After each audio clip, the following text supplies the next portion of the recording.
Hello students, this is the fourth lecture on topic electrostatics. In last lecture we discussed the first application of Gauss theorem, that is intensity of electric field at a point outside the charged spherical conductor. Okay, in today's lecture let us discuss the expression for electric intensity at a point outside the charged cylindrical conductor. ठीक है, diagram में देखो ये एक cylindrical conductor है. This cylindrical conductor is of radius of cross section r and infinite length. It is like a cable, conducting cable है जिसका radius of cross section है r and infinite length. It is kept into a medium of permittivity epsilon and dielectric constant k. Now let us provide the charge to this length. अभी length infinite है तो कितना charge देने का, तो let us assume that per metre या per centimetre charge given to this cylindrical conductor is lambda. So what is lambda? Charge per unit length given to the cylindrical conductor. देखो language कैसे होता है. जैसे आप कुछ खरीदने गए, मानो दुकान पे पेन खरीदना है. जब आप पेन देख रहे हो और कॉस्ट पूछ रहे हो तो दुकानदार आपको कॉस्ट पर पेन का लैंग्वेज यूज़ करेगा कि बाबा 10 रुपीज़ पर पेन, 20 रुपीज़ पर पेन, 25 रुपीज़ पर पेन, क्योंकि दुकानदार को ये पता नहीं है कि आप कितना खरीदने वाले हो. सो एज लॉन्ग एज उसे वो नहीं पता है कि आप कितना खरीदेंगे तो आप कॉस्ट पर पेन का लैंग्वेज में बात करेगा. हाँ, अगर आपने पूछा कि 5 पेन दे दो तो आपको टोटल कॉस्ट बोलेगा. तो जब तक दुकानदार को टोटल आप कितना खरीद रहे हो नहीं पता, वो टोटल कॉस्ट बोल नहीं सकता, वो कॉस्ट पर पेन ही बोलेगा. वैसे ये जो सिलेंडर है हम लोग इसका कितना लेंथ डिस्कशन में लेने जा रहे हैं, डोंट नो. तो what is the charge given to this length is lambda for unit length. यही लैंग्वेज में बोलेंगे. अगर हम लोग 2 मीटर लेंथ लेंगे तो 2 लैम्बडा हो जाएगा, 3 मीटर लेंथ लेंगे तो 3 लैम्बडा हो जाएगा. So what is the length to be considered in discussion, उतना चार्ज आ जाएगा. So this cylindrical conductor of radius r, infinite length, is kept into a medium of permittivity epsilon and dielectric constant k. Let lambda is the charge given to it per unit length. Per meter, her metre के पीछे कितना charge दे रहे हैं हम लोग, lambda. So this cylindrical conductor modifies the region around it called as electric field. यहाँ एक point consider किया मैंने. This point is at a distance small r from the axis of cylinder where we wish to find out the electric intensity. ठीक है, तो in order to find out electric intensity at point P at a distance r due to cylindrical charge conductor, पहले हम लोग charge को enclose करते हैं.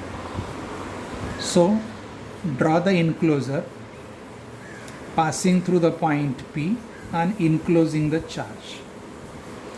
तो मैंने एक बाहर का एक इमेजिनरी सिलेंडर लिया जिसका रेडियस लिया r, जो ओरिजिनल सिलेंडर का कोएक्सियल है और जिसका हाइट है l. तो ये गाउसियन सिलेंडर हो गया B जिसका रेडियस है r और हाइट है l. तो ये कितना चार्ज इनक्लोज करेगा, lambda for 1 metre. So for l metre कितना, लैम्बडा इंटू l. ठीक है, इतना चार्ज ये सिलेंडर इनक्लोज करेगा.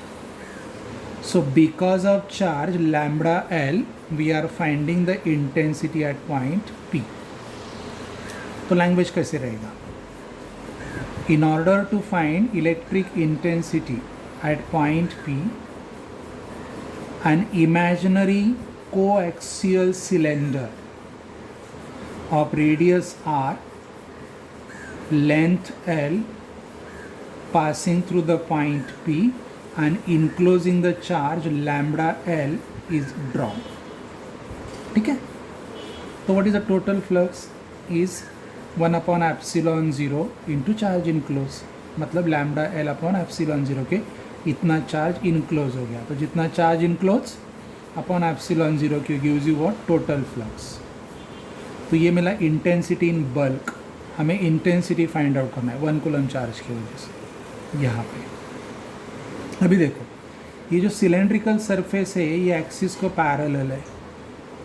So from the surface the lines of force will start and all the lines of force started are perpendicular to axis. तो ये cylindrical surface पे बाहर का कोई भी पॉइंट लो, intensity is perpendicular to the axis, बाहर रहेगा रेडियली आउटवर्ड. तो इस सिलेंड्रिकल सरफेस पे कोई भी point low, P is one of the point, intensity is what, radially outward. तो इंटेंसिटीज का डायरेक्शन अलग अलग है. But all the points of this Gaussian cylinder are equidistant from the axis, that is distance r. The magnitude of intensity will be what? Same. So out of all the points, we are taking the point P for discussion. A sample area draw karo, ds. Though it is a part of cylinder, being very small, it appears plane surface to us. Represent this area element in a vector form. एक vector draw करो perpendicular to ds. It is called as area vector. As we discussed right now, this is the direction of intensity. तो ये दोनों parallel हो.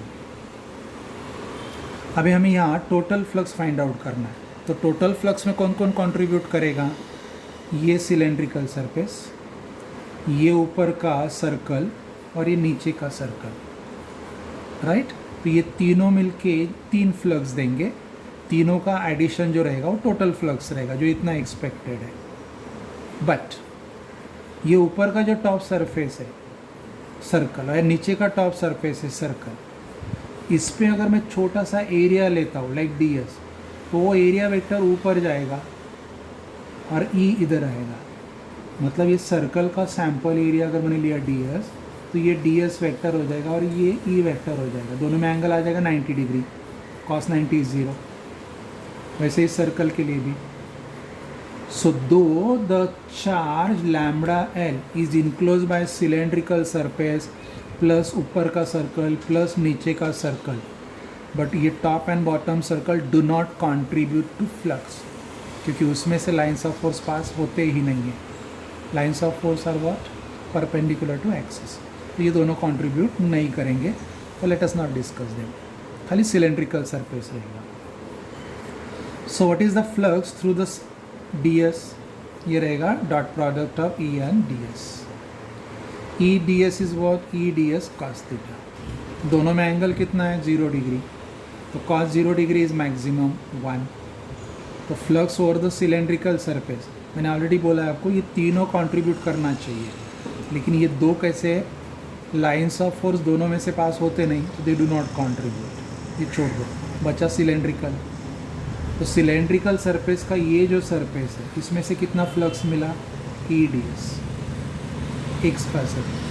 अगर हम लोग इसे ds ds ds ds लेके जाएंगे तो एक पूरा सिलेंडर बनेगा. तो डिस्कशन तो नहीं बदलेगा, सब ds को ऐड कर लो, that gives you total flux. या सब ds ऐड करके जो सरफेस मिल रहा है वो क्लोज सरफेस है. तो इंस्टेड ऑफ अलजेब्रिक एडिशन हम लोग इंटीग्रेट भी कर सकते हैं. So total flux over the cylindrical surface is what, इस सैम्पल का integration. Phi is equal to integration E ds. लेकिन फाई हमें पता है according to Gauss theorem, lambda L इतना चार्ज ये बाहर का सिलेंडर ने, अंदर का कौन सा सिलेंडर इंक्लोज किया, जिसका लेंथ L है और जो पर मीटर लैम्डा चार्ज कैरी कर रहा है. तो फ्लक्स कितना है, लैम्डा L अपॉन एप्सिलॉन 0 के, total charge enclose upon epsilon 0 का. तो ये आ गया इधर एप्सिलॉन 0 के, दोनों इक्वेट करो, ये इक्वेट आ गया. E तो कांस्टेंट है क्योंकि सिलेंडर के सभी पॉइंट इक्वी डिस्टेंट है एक्सिस से, ये बाहर ले लो. तो लैम्डा L अपॉन एप्सिलॉन 0 के E इंटीग्रेशन ds. इंटीग्रेशन करो तो आपको सरफेस एरिया ऑफ सिलेंडर मिल जाएगा. तो तो सिलेंडर का सरफेस एरिया क्या रहेगा, circumference into the height, 2 pi R into L, L being a common numerator cancel कर दो, तो E is equal to what, lambda upon 2 pi R epsilon 0. This is, so this is electric intensity at a point outside the cylindrical conductor carrying the charge. ठीक है, okay. अभी देखो, जो charge residing है वो सरफेस पे residing है. अगर लेंथ लेंगे तो लेंथ पे रिसाइडिंग डिस्कस होगा, मतलब लैम्बडा लेके डिस्कस करेंगे. लेकिन ये जो एरिया इंट्रोड्यूस हुआ यहाँ पे, इसके लिए सरफेस एरिया सिग्निफिकेंट है. तो कैसे, राइट? तो फॉर्मूला क्या आएगा, देखो, लैम्बडा एल, ये यहाँ से यहाँ तक अंदर का सिलेंडर इनक्लोज हुआ, जिस पे चार्ज कितना प्रेजेंट है, लैम्बडा एल. और वो चार्ज कितने एरिया पे प्रेजेंट रहेगा, अंदर का सिलेंडर का एरिया कितना रहेगा, 2 pi capital are into L. अंदर का सिलेंडर का circumference into the length. So cylinder A 2 pi R L, this area is carrying the charge lambda L. ये कट कर दो, तो ये मिला आपको सरफेस चार्ज डेंसिटी. अभी आप ये intensity in terms of surface charge density भी लिख सकते हो. ये 3 अलग अलग केसेस है, जैसे स्फीयर में डिस्कस किया था. मानो point of observation outside the cylinder है, यानी small R is greater than capital R. तो it is intensity at this point जो हम लोगों ने डिराइव किया, 1/2 पाई एप्सिलॉन 0 के लैम्बडा अपॉन आर. ठीक है, ये आ गया. अभी मुझे सिग्मा इंट्रोड्यूस करना है. What is sigma? It is the charge residing per unit area of cylinder A. Cylinder का कितना एरिया डिस्कशन में गया, जिसका रेडियस है आर और लेंथ है एल. तो हम लोग कितना चार्ज कंसिडर कर रहे हैं, charge residing on 2 pi R. तो यहाँ हम लोग क्या करेंगे, ऊपर और नीचे कैपिटल आर से मल्टीप्लाई और डिवाइड कर लो. कैपिटल आर, यहाँ कैपिटल आर, तो lambda upon 2 pi capital R, ये हो जाएगा सिग्मा. बचेगा क्या, सिग्मा हो गया lambda upon 2 pi capital R जो इंट्रोड्यूस किया था. ऊपर एक बचेगा आर और नीचे की R. So sigma R upon epsilon 0 की R. This is the intensity of electric field at a point outside the cylindrical conductor carrying the electric charge and in terms of surface charge density. If this point of observation is considered on the cylinder itself, ये यहाँ consider किया, तो R is equal to R. ये R और R numerically cancel हो जाएंगे. What is formula? Sigma upon epsilon 0 के, और यहाँ ये R आ जाएगा. अगर मैंने ये point of observation inside the cylinder लिया, then what will happen, intensity 0 आता है. जस्टिफाई कर सकते हैं. A point P is consider inside the cylinder, तो एक एरिया ड्रॉ करो passing through that point P.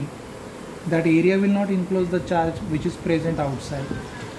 According to Gauss theorem flux 0, तो इंटेंसिटी भी 0. मानो मैंने एरिया ड्रॉ किया जो चार्ज को इनक्लोज करेगा, लेकिन वो पॉइंट पी जो अंदर है उसमें से पास नहीं होगा, तो भी इंटेंसिटी क्या, 0. So when point of observation is inside the cylindrical conductor, then surface drawn through that point is not enclosing the charge, so intensity is 0. Or if any area is drawn enclosing the charge is not passing through that point, so intensity is what, 0. This is all. For notes, see your PDF on WhatsApp. Thank you.